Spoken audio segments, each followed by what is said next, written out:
Сегодня у меня в студии гость, который приехал из Баку. Дарвин Велибеков, лезгин, друг нашей семьи, известный художник и исследователь кавказской культуры. До его приезда в Тбилиси наша съемочная группа побывала в Баку, чтобы выслушать удивительные рассказы Дарвина Велибекова о влиянии Кавказа на мировую цивилизацию. Сегодня нас ждет встреча с художником, который находит истоки древней цивилизации человечества в словах родной лезгинской речи.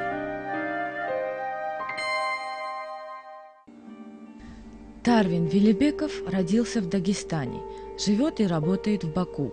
Родом из горного селения Курах. Университет закончил в Грозном и Академию художеств в Ленинграде. Попробовал себя в разных направлениях, от монументализма до графических рисунков.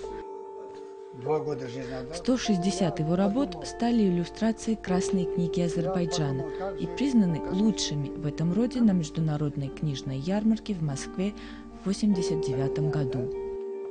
Рисовал их с любовью, неделями. Художнику Велибекову природа интересна и в мелких деталях, и в цвете, и в форме.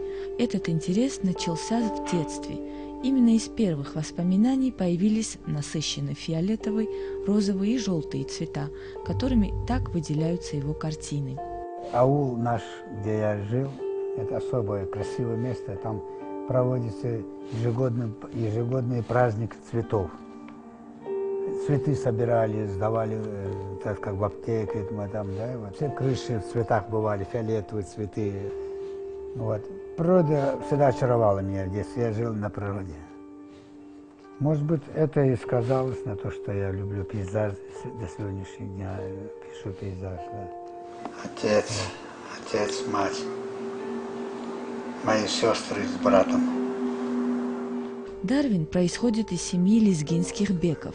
Род известен с 17 века. Он сам нарисовал семейное древо Велибековых. 10 поколений до сегодняшнего дня, вот, включая потомков, да, 10 поколений здесь.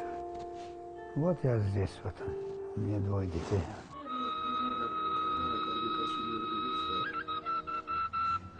В 20-х годах большевики провели на Кавказе новые границы. Так часть лезгин оказалась на территории Азербайджана. В семье Велибековых было 9 детей. Отец, заслуженный педагог, всем дал хорошее образование. Братья и сестры Велибековы сегодня живут в Дербенте и Махачкале, а Дарвин своим домом считает Баку. Очень гостеприимный город, многонациональный, очень много племен разных. Вот если сгруппировать по языковым аспектам, можно разделить на 3 большие группы. Первая группа – это кавказоязычная группа, как аборигенная часть. Вторая группа собирает, значит, ираноязычная группа племен. И третья – тюркоязычная. Около 25 этнических этносов здесь. Прогулка по старому городу с художником, который к тому же интересуется древней историей, особое удовольствие. Он ценит древность не только за красоту. Самый большой камень датируется 3-4 тысячелетием до нашей эры. Это одно из самых древних камней, идолов, обнаруженных вот в Азербайджане и поставленных здесь. Старый город, или Ичери-Шехер, архитектурный заповедник в центре Баку. До начала XIX века за этой крепостной стеной размещался весь город. Тем не менее, археологи считают это место одним из самых густонаселенных на Древнем Среднем Востоке. Современный город тоже многим обязан старому. В 1865 году южную часть крепостной стены снесли, камни продали, а на эти деньги построили городской бульвар. Сегодня Баку – это красивый, современный, стремительно растущий город.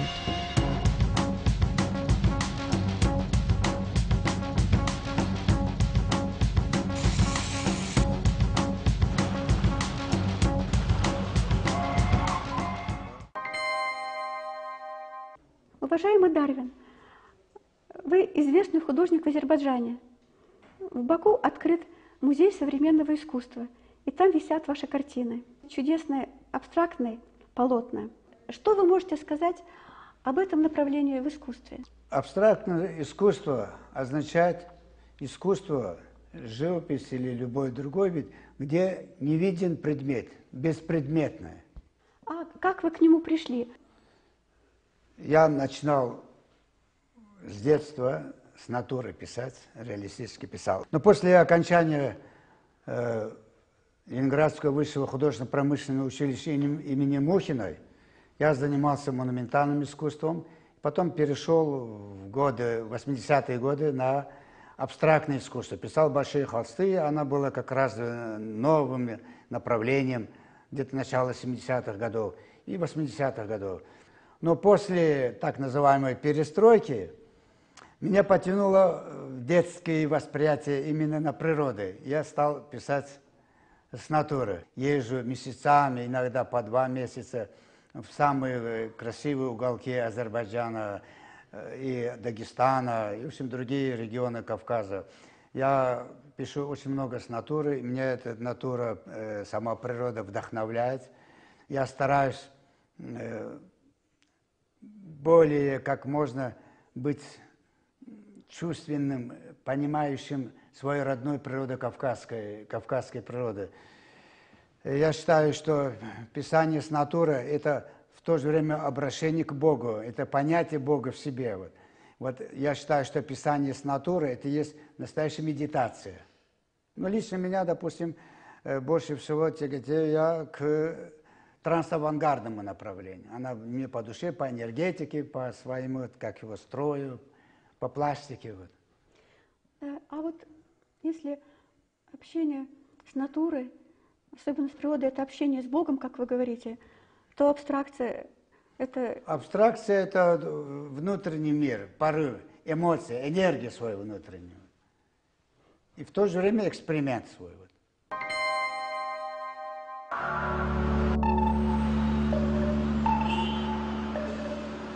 Музей современного искусства построен в Баку всего год назад, но ему уже есть чем гордиться. Постоянная экспозиция состоит из более чем 800 работ. Это живопись, скульптура и инсталляции. Дизайн музея создал известный азербайджанский художник Алтай Садыхзаде. Музей не только необычный, но и удобный для посетителей. По крайней мере, наша съемочная группа решила, что это лучший музей современного искусства на всем Кавказе. В музее 11 работ Дарвина Велибекова. Все это абстракция, авангард. Экскурсоводом в этой галерее для нас стал сам автор. Эта работа представляет собой поиски в новых традициях, новых формах изображения, отход от реалистического представления и перспектива тоже, космическая перспектива называется, не воздушная перспектива. В основе лежит материальные цвета, коричневатые, да, красноватые, коричневые гамме и ритмически выполнены в духе китайские иероглифы, что ли, вот так вот. Но она вот выражает вот какие-то эмоциональный всплеск вот этот. А это Ева. Ну, смотрите, этот нахал Адам вернул ей яблоки и ее превратил в скромку. Вот такой, отказался от своих начал. Ну, такой ироническом плане, да.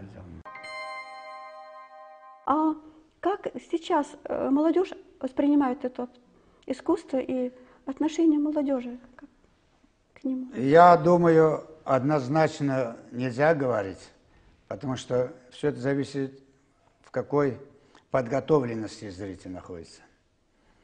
И я думаю, что если человек подготовлен, если в искусстве, там, в этом абстрактном искусстве есть и настоящие духовные ценности, оно всегда останется интересным и для молодого человека, и для взрослого.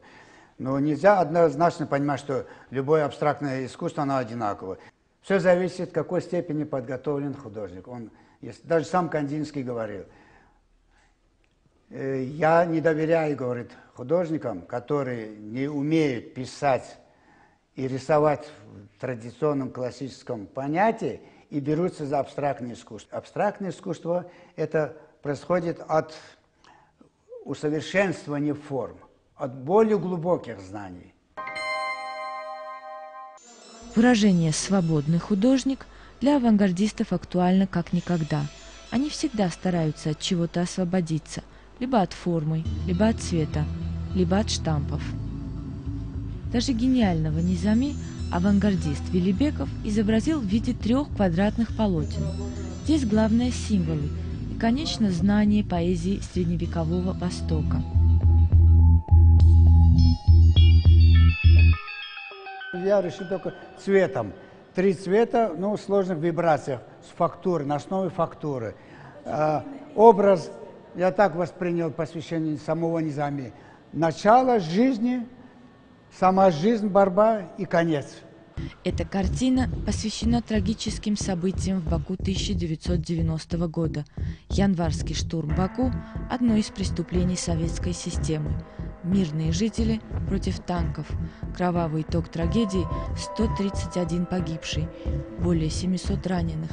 Путь Азербайджана к свободе был нелегким. Вот черная ночь и танки, которые бороздили по улицам Баку.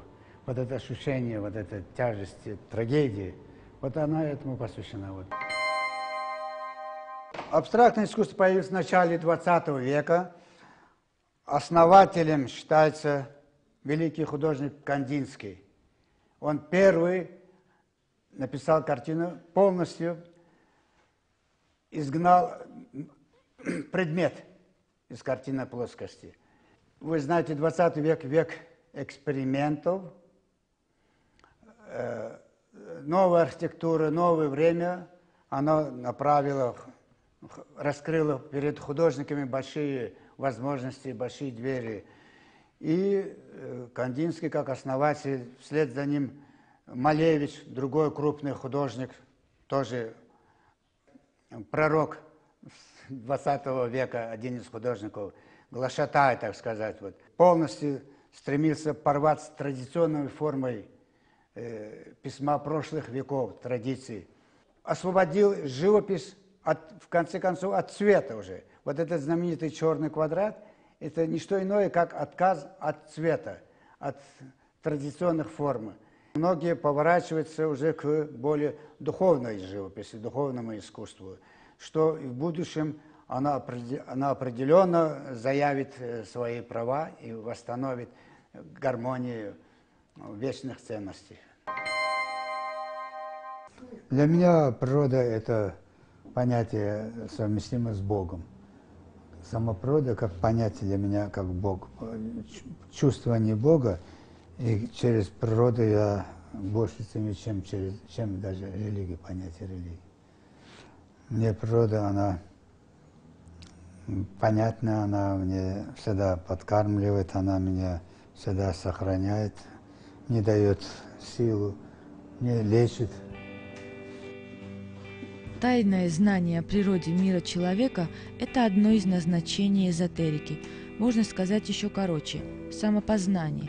Этим Дарвин Велибеков занимается последние 15 лет. Его особенно интересует теория зарождения цивилизации на Кавказе. Все эти книги Блаватской. Все началось с книг Елены Блаватской. В Советском Союзе ее философское наследие было запрещено, хотя заслуги Блаватской признавали Рерих, Кандинский и Махатма Ганди. Вот основная все это масса книг, штук 18 книг Блаватской. Автор, выдающийся мистик XIX века, который перевернула все понятия фальшивости европейской культуры, и она показала верный путь, куда должны мы направиться, как мы заблуждались, и показала о древних высших культурах, цивилизациях. Но и в европейских книгах, особенно редких, Велибеков нашел много интересного. Видите, 1864 год. А мы эти книги уже забыли или припрятали. Вот открываем индийскую культуру, открываем страницу арийцев. Кто такие? А там четко написано: арийцы. Так называл себя народ, выходцев из Кавказа, завоевавшие там вот это все ближнее, Передняя Азия, завоевавшие вплоть до Индии и создавшие там цивилизацию. Открыто написано. А мы забываем, потому что у нас коммунистическая Москва наставляет, учит, направляет: вот так говори, а по-другому не говори. Да, вот. В лезгинском языке арийцы, этот корень слова в двух направлениях ипостасов. Первое значение имеет ара. Значит, ара, первое географическое, так сказать, представление, между расстояние, пространство между двумя городами, между двумя домами, между двумя людьми, вот между ними это расстояние. Это одно значение. Ну, второе главное значение – взаимоотношения. Благородные, достойные выживания между собой, договоренность. Ария – это достойные означает. Благородные, достойные. В последнее время у вас появилось новое увлечение – лингвистикой, этнографией. И что явилось причиной этого интереса? С распадом СССР появилась возможность познакомиться со многими знаниями, раньше недоступными. И в первую очередь с великим учением эзотерических наук, тайной доктриной великой Елены Павловны Блаватской. Я был совершенно изумлен, очарован, я был в восхищении. Столько там я нашел вопросов, которые я всю жизнь ставил. Все, что тебя окружает, вопросы, все сложнейшие вопросы антропогенезиса и космогенезиса. Ведь эзотерическая наука – это синтез всех знаний, чистое академическое знание, и религиозное знание, и оккультное знание, и философское знание. У художника особая библиотека, философия, эзотерика, героические эпосы разных народов. А вот эта книга – настоящий раритет для тех, кто интересуется историей Кавказа. Это Евгений Марков путешествовал по Кавказу. Это выдающийся известный путешественник, путешествовал по Кавказу и свои воспоминания о Кавказе. Также и скандинавского. Вот здесь есть Дарвин Велибеков использует лингвистику, чтобы объяснить родственную связь некоторых современных европейцев с кавказскими народами. Это довольно неблагодарное занятие. Трудно представить связь между скандинавскими рунами и лезгинским языком. Однако Дарвин уверен, что так оно и есть. Вот это алфавит древней руны. Вот руны древние. И сейчас они живут по этим рунам. Это особая философия этого народа. Они жизнь воспринимают через руны. Да? Они все символы, рисунки, изображения вокруг человечества, что окружает природа человечества вокруг. Да? Вот эти названия алфавита, вот они, видите, буквы английские соответствуют. Они, каждое слово, название на этом языке идентичны на корнях нашего языка. И здесь теперь каждая буква отдельно дешифровывается, рассказывается. Даже такое сложное слово, как карма, Дарвин может объяснить, используя родной язык. Карма – это эзотерическое слово карма, известно во всем мире. Все знают, что такое. Ну, в простонародье оно означает судьба. А лингвистически расшифровать по корням кар и ма. Кар – дело, ма – даю, бери, даю. То есть воздавать по делам. Не претендуя на лавры большого ученого, Дарвин Велибеков все-таки не может устоять перед соблазном доказать миру, что истоки европейской цивилизации надо искать на Кавказе. Кавказцы были первыми цивилизаторами нашей культуры, цивилизаторами всей Европы. Именно бронзовый век, все началось с Кавказа. Потому что когда еще в 10 тысячелетии, 11 тысячелетии Европа была под льдом, Кавказ, здесь теплела жизнь, была создана здесь куро-аракская цивилизация в 13 тысячелетии. И отсюда первые жрецы, знаменитые Асер и Азет, пошли, мигрировали со своими, этим родом в Шумерию, оттуда в Египет. И в Египте создали в 12 веке, в 12 тысячелетии первые образования, государственное образование под управлением жрецов. Кавказ является одной из 3 сохранившихся колыбелей человечества. Всего было 7 колыбелей, где возрождались после больших всемирных потопов первые культуры, первые генофонды, первые антропологические типы и первые цивилизации. Да? И Кавказ является колыбелью так называемой белой расы, называемой кавказской расы или индоевропейской расы. Это одно и то же. Я хочу сказать, что лезгинский язык, как и все кавказские языки, базируется на присутствии гортанного звучания. Гортанное звучание мы получили наследие от атлантов. Атланты тоже имели гортанный принцип произношения, и мы, прямые наследники, получили от атлантов гортанное произношение. Чисто в лезгинском языке 14 гортанных букв. Я знаю и в грузинском столько же, не меньше, и во многих других языках. Вот. Во французском даже есть буква «г», да? Тоже есть французский. Дарвин, пожалуйста, что-нибудь скажите на лезгинском языке, чтобы мы это почувствовали. Эти гортанные звуки вашего языка. Ну, кулак называется «гуд». Видишь, буква «г». Вот. 4, цифры 4, «куд». Ну, эти буквы и в грузинском есть, и в чеченском. Нет, вот это произношение «к» – это очень трудно. У нас 4 разновидности, связаны с буквой «к», русской «к», и она обогащается до 4 разновидностей, превращается в гортанное звучание. Также и «г», также и «т», «ч», там очень разное. «Ч» тоже, «ц» тоже. Я хотел бы, чтобы и представители других языков кавказских тоже опробировали, посмотрели, проверили эти же слова, и тогда можно сравнить и поставить на вид для изучения, для дальнейшего объединения и решения этого вопроса. Это же интересно, чтобы слова, которые пользовались Гесиод, Гомер, сегодня сохранен в Кавказском крае, на Кавказе, в колыбели человечества. То есть многие не знают значения этих слов, которые произносят. Да, вот есть многие слова, как в Европе, как и на Кавказе, мы постоянно произносим, а содержание что-то означает знаем, но почему так называется? Вот проблема, вот этого не знают.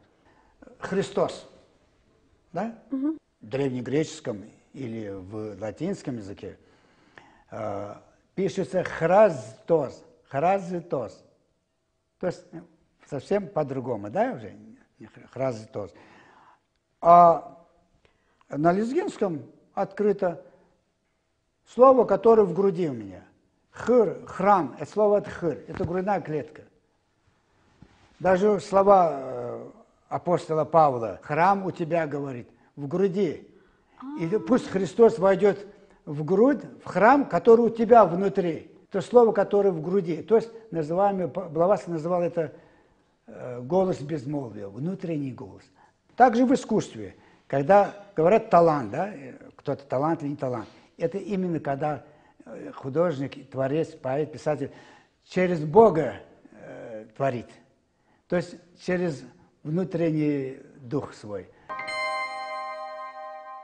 Исследователь из Баку уже выпустил несколько книг, в которых рассказывает об общности культуры Кавказа со Скандинавией и Грецией. Сейчас он готовит новую книгу. 300 слов терминологии Аристотеля и лезгинский язык. Ну, где-то около 400 слов я собрал из сочинений Аристотеля, слова терминологии, которые базируются на основе слов корней лезгинского языка. Акрополь, мы знаем, в любом городе это место священных действий для этого избранного, то есть место для города. Оно обычно на каком-то возвышенности, там, да, на священном месте. А Акрополь, значит, акраполь, для божественных дел. Кар – дело, а божественное. Поль – место, да, вот, где как живут, где происходит действие, усмысление, город, вот так вот. Лезгинский не единственный язык, который подходит для этой теории. Дарвин Велибеков призывает и других кавказцев найти в своем языке древние корни. Белая раса, кавказская раса, кто-то должно быть. Я не против, чтобы кто-то скажет и докажет, что этот язык чеченский или аварский или грузинский, что это на самом деле было. Я теперь беру древнейшие цивилизации, древнейшие книги, и вот, пожалуйста, рядом садись и посмотрим, кто будет озвучить, на чем языке это подходит. Как вы думаете, угрожают ли Кавказу и кавказской самобытности проблемы глобализации? Мы знаем Кавказ как колыбель человечества. На сегодняшний день сохранившихся 128 этносов. Всегда народы жили по своим избранным принципам, по своим отработанным веками, тысячелетиями традициям. И всегда они находили общий язык и сохраняли свое кавказское гнездо для себя, для своих потомков. Но сейчас в наше время приходят все новые формы уничтожения традиций, культур, сложившихся тысячелетиями. Вопрос глобализации действительно очень серьезный. И выработанный культ предков Кавказа может не подходить с новыми веяниями, связанными с глобализацией. Глобализация действительно может нанести ущерб. Я не сторонник глобализма. Эзотерики предупреждают, что и нынешняя цивилизация может оказаться среди исчезнувших. Мир только кажется большим, на самом деле в нем все зависят друг от друга. Поэтому бакинский художник так остро отреагировал на акты вандализма в Афганистане. В 2001 году, вопреки протестам мировой общественности и других исламских стран, талибы разрушили как языческий памятник 2 гигантские статуи Будды.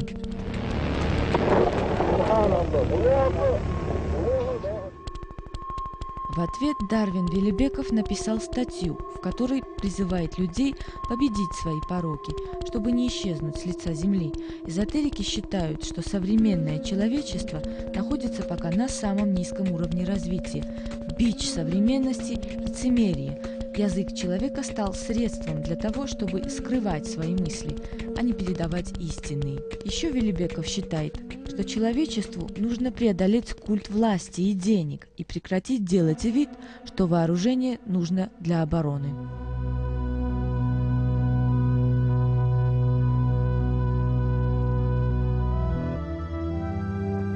Эзотерика и увлечение абстракцией – все это заставляет смотреть на мир немного по-другому.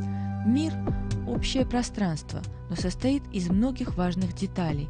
Поменяешь одно – меняется целое. Дарвин гордится тем, что в центре старого города в Баку стоит лезгинская мечеть XII века и очень переживает, что ей не хватает маленькой таблички.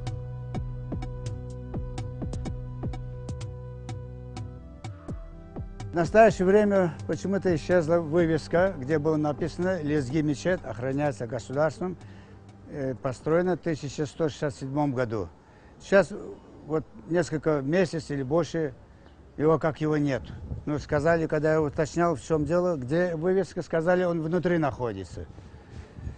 Сейчас пристроили с левой стороны, новую пристройку сделали. Ну, видимо, для того, чтобы показать более монументальность, значимость этого здания. Вот наверху появилась тоже новая маленькая вывеска, которой тоже раньше не было.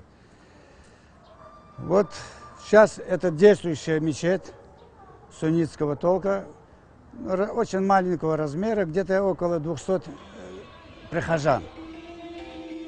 Знаменитая Бакинская девичья башня нравится Велибекову как художнику своей необычной формы, а как эзотерик он считает, что в основе этой башни культовое сооружение огнепоклонников, существовавшее здесь задолго до появления христианства и мусульманства.